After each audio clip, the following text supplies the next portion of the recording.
با سلام. مدیریت سیستمیک، مدیریت فرمایشی عنوان ارائه‌ای هست که در خدمتتون هستم. مسئله‌ای که در این ارائه می‌خوایم مورد بررسی قرار بدیم این هست که به چه دلیل بعضی از سازمان‌ها وقتی که مشتری واردشون میشه، وقتی که واردشون میشیم می‌بینیم که همه کارها داره به صورت منظم و خیلی شیک انجام میشه. حتی وقتی که تعداد مشتریان خیلی بالایی هم به اون سازمان، به اون رستوران، به اون مؤسسه آموزشی مراجعه میکنند، باز همه چیز مثل ساعت داره جلو میره، خدمات به صورت به موقع و با بالاترین کیفیت به مشتری ارائه میشه. اما در نقطه مقابل بعضی از سازمان ها هستند که حتی وقتی که تعداد مشتری هم بالا نیست، کارکنان دست و پای خودشون رو گم میکنند. قشنگ قابل لمس هست برای مشتری که اون سازمان منظم نیست، کارها به درستی انجام نمیشه، خطای بسیار بالایی در اون سازمان هست. سوال دوم این هستش که چه تفاوتی بین نگرش مدیریت، بین سبک مدیریت در این دو نوع سازمان وجود داره که سازمان اول با اون قدرت و با اون نظم میتونه خدمات خودش رو ارائه بده و سازمان دوم با این بی‌نظمی و آشفتگی در واقع مشتریان خودش رو به سادگی از دست میده.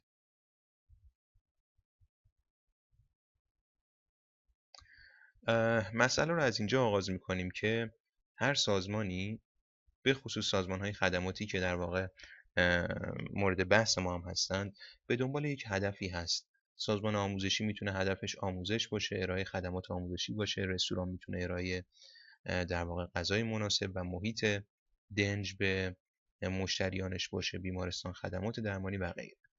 این سازمان برای اینکه به هدفش برسه یک سری کارها رو بایستی به ترتیب انجام بده. یک سری فعالیت‌ها رو بایستی افراد مختلف در این سازمان انجام بدن، فعالیت A, B, C, D و غیره که ملاحظه می‌کنید.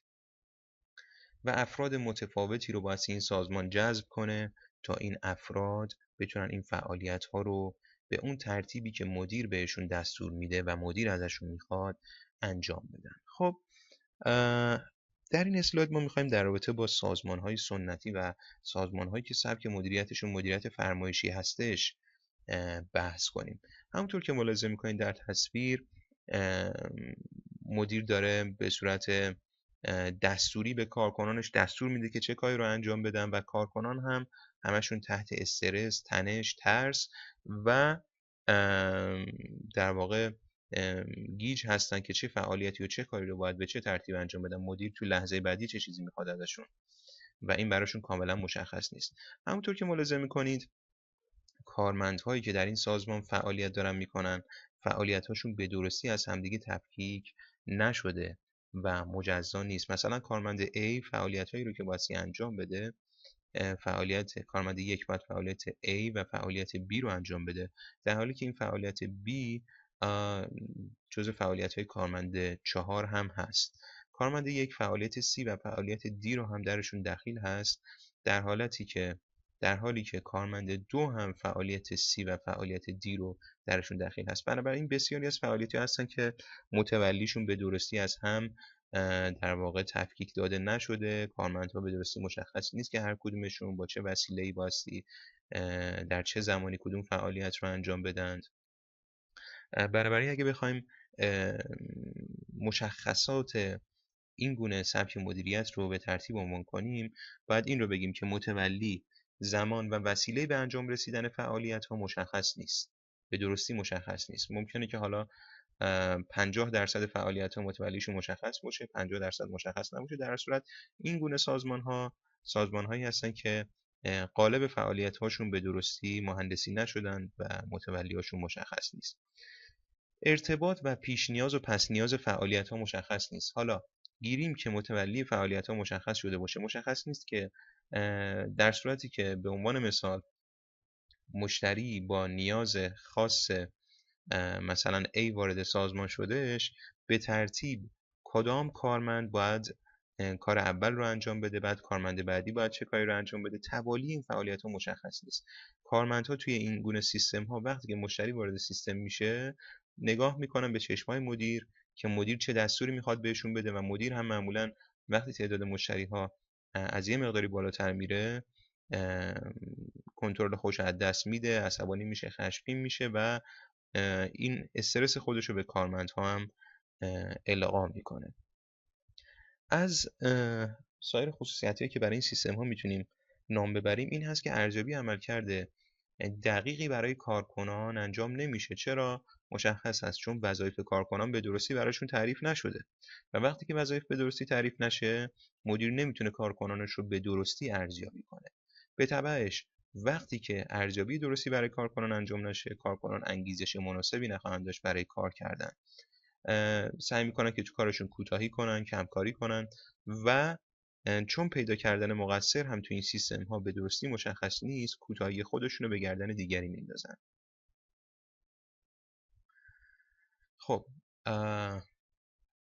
بحث بعدی این هست که در این سیستم ها خطای سیستم بسیار بالاست، چون فعالیت ها به درستی به همدیگه ارتباط ندارند و تمام اون بحثایی که قبلا گفتیم، وظایف به درستی مشخص نیست و ارتباط بین فعالیت ها به درستی مشخص نشده، سرعت سیستم پایینه و همچنین بخش اعظمی از وقت مدیر تو این سیستم ها صرف رفع مشکلات میشه. یعنی مدیر چون خطا خیلی بالاست، مدیر صرفا دنبال اینه که خطاها رو برطرف کنه، دنبال این میگرده که ببینه که خب فرضاً الان توی بخش ثبت نام من، فرض کنید که یه مؤسسه آموزشی رو می‌خوایم مثال بزنیم، توی بخش ثبت نام من مثلا یک دانش آموز رو به جای اینکه توی کلاس فرضاً مقطع چهارم بنویسن، تو مقطع پنجم نوشتن، میره 2 ساعت از وقتش رو صرف درست کردن این مشکل میکنه. بعد این مشکل که برطرف میشه، میاد میبینه که خب تو بخش مالی من به جای که از یک دانش آموز مثلا 300,000 تومان برای ثبت نام بگیرن، 200,000 تومان گرفتن. خب 1 ساعت هم میاد وقت رو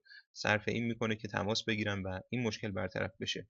بعد که این مشکل برطرف شدش، فرضاً دنبال این میره که مثلا اجاره ماهانه اون مؤسسه عقب افتاده و حالا باید بره رایزنی کنه با صاحب ملک که اون مشکل رو برطرف کنه. بنابراین توی این سیستم ها مدیر همش در حال دویدن هست، همیشه اعصابش خورد هست، همیشه استرسش رو به کارکنانش داره القا میکنه و به دنبال این هستش که اون خطاهای بالای سیستم و اون بی‌نظمی سیستم رو جبران کنه.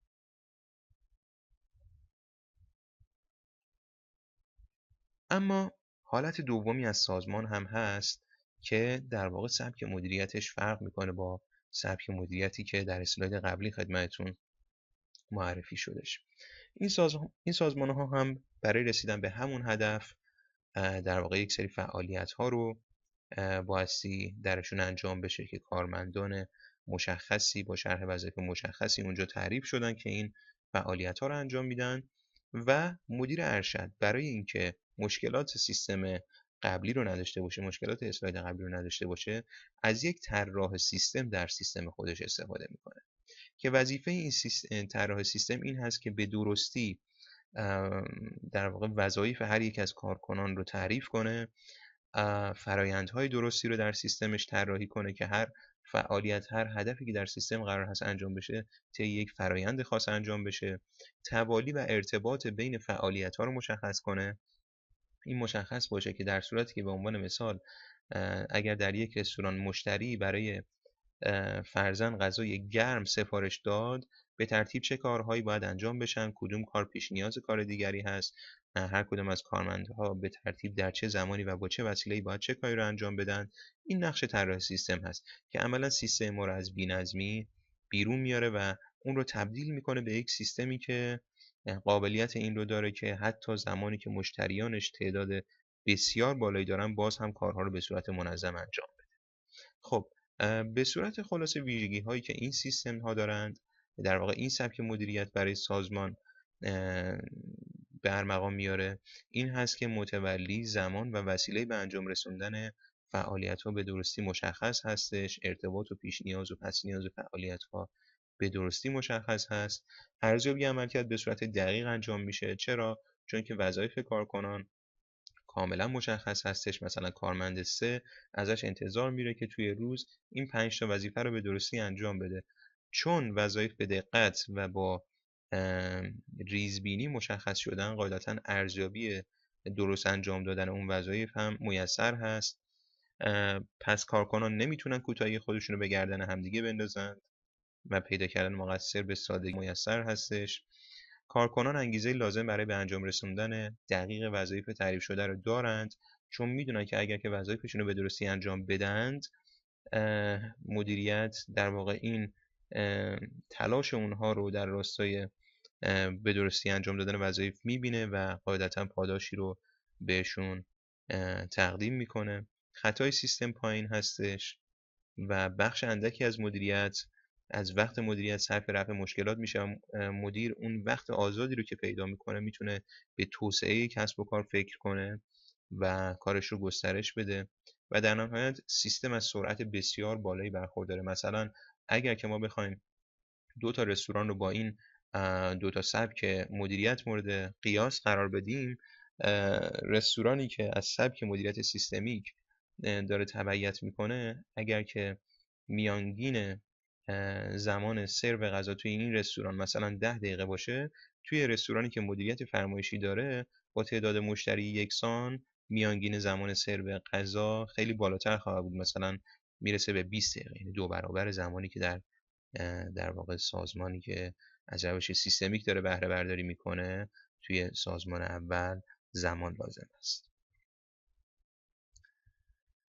خب اگر که بخوایم مطالب رو جمع بندی کنیم، باید اینطور بگیم که در سبک مدیریت فرمایشی فرآیندها و سیستم کسب و کار به درستی طراحی نمیشه و بخش اعظم کسب و کار ما به صورت فرآیندی انجام نمیشه و دستوری هستش. مدیریت در تمام کارها دخالت میکنه. به هنگام بالا رفتن حجم کار مدیریت تمرکز خودش رو از دست میده، کارکنان هم تمرکزشون از دست میدن و کار با کندی و استرس و اختلال مواجه میشه.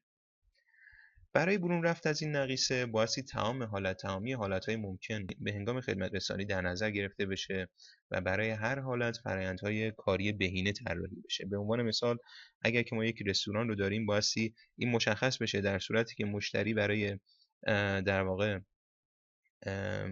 صرف غذای گرم به ما سفارش داد، به ترتیب چه کارهایی باید انجام بشه. در صورتی که مشتری به دنبال صرفاً دسر و سالاد بوده چه کاری باید انجام بشه. اگر که مشتری برای کافی شاپ اومدش چه کاری باید انجام بشه. اگر که مشتری سفارش داد که سفارشش رو خارج از رستوران در واقع خواست تحویل بگیره، به ترتیب چه فرآیندها و چه کارهایی باید انجام بشه. همه اینها مشخص شده و به صورت فرآیندی مکتوب هست و کارکنان از این فرآیندهای مکتوب پیروی میکنند. در نهایت تشکر میکنم از توجه شما.